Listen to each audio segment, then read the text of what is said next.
Kinlaw was a beast, nonstop. Blocked a kick, sack early. Yeah, he hurt his ankle. It didn't seem to affect him. Now, maybe his energy level was down, but that dude was dominant on the inside. Thank you, Josh, for recognizing that. And yeah, I do think so. This is not a good offensive line.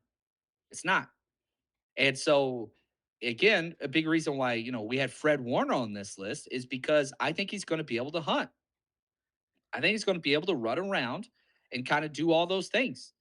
And so that's why I think it's important. And yeah, so I do think that Kinlaw is going to continue to be dominant. I hope that he continues to stay healthy. That's what I care most about, just because consistent play from him is what the 49ers need. Daryl, what's up, man? He says, hey, JC, much love, my brother. My question is, will D'Amico Ryan rotate more players so the D doesn't get gassed? No, not everywhere. D line, yes. Secondary, nope. Linebackers, nope.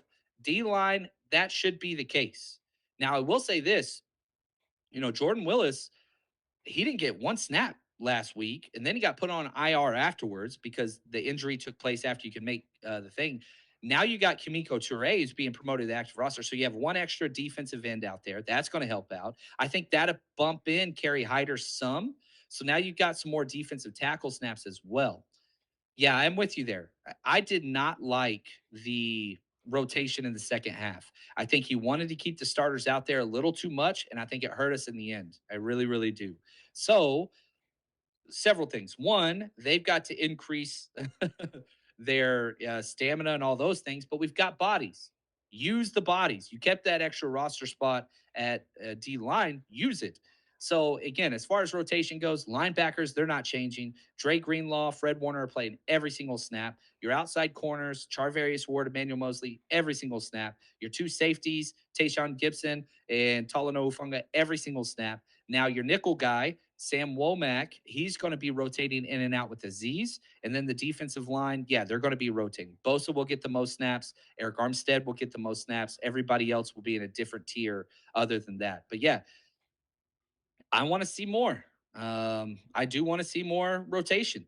I really think it's important. James, he says this, to be fair, one of those fumbles were on fourth down, just saying because they do play solid defense. And they do play solid defense. That's their whole MO. Bend but don't break. Once you get in the red zone, tighten up. And yeah, even if that fumble didn't happen on 4th and 1 by the Broncos, they would have got the ball to start their next drive on the 1 yard line.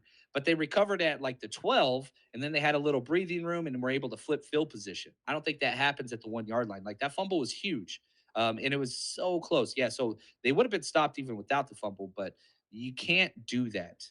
You cannot allow those things to kind of happen. It catches up to you. There's no doubt about it.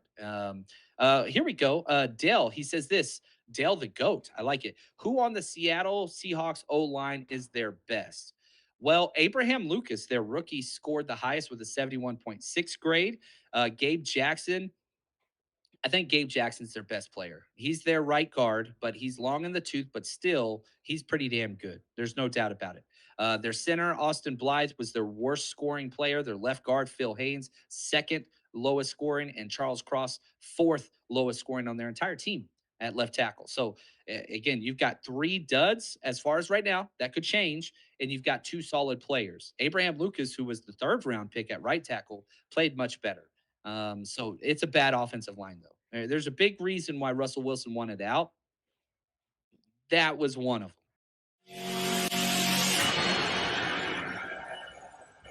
The 49ers Rush Podcast.